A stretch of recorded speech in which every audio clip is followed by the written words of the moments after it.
આવતીકાલે 31 જુલાઈ અને 1 ઓગસ્ટ આ 2 દિવસો દરમિયાન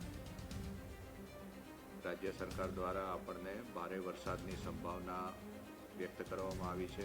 ત્યારે સુરેન્દ્રનગર જિલ્લામાં તમામ મામલતદારશ્રી, ટીડીઓશ્રી, પ્રાંત અધિકારીશ્રીઓ સાથે સમીક્ષા કરીને તેમજ જિલ્લાના તમામ કચેરીના વિભાગોના વડા સાથે પણ આજરોજ સમીક્ષા કરવામાં આવી છે પૂર્વ તૈયારીની। તેમજ આવતીકાલે અને પરમ દિવસે 2 દિવસ જ્યારે ભારે વરસાદની આગાહી છે ત્યારે આગોતરા આયોજન રૂપે શું પગલાં લેવા જોઈએ તેની પણ સમીક્ષા કરવામાં આવી છે। તમામ નીચાણવાળા વિસ્તારોમાંથી મારી ફરી એકવાર તમામ ગ્રામજનોને અપીલ છે કે તેમને ખસી જવા સાવચેત કરું છું અને જલ્દીથી અન્ય સ્થળે ખસી જાય એ માટે આગ્રહ કરું છું।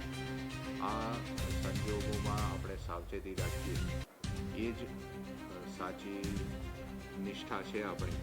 તો એ પ્રમાણે દરેક ગ્રામજન કે કોર્પોરેશન વિસ્તારમાં કે નગરપાલિકા વિસ્તારમાં રહેતા નાગરિકોને મારી વિનંતી છે કે કોઈ પણ વીજપોલ કે વીજળીના સાધન હોય એને અડવાનું આ ભેજવાળા વાતાવરણમાં ન રાખવું જોઈએ। તેમજ એકબીજાની મદદ કરીને આપણે કોઈ પણ ઇમરજન્સી હોય ત્યારે તાલુકાનો કે જિલ્લા કક્ષાના કંટ્રોલ રૂમમાં વાત કરવી જોઈએ। અમે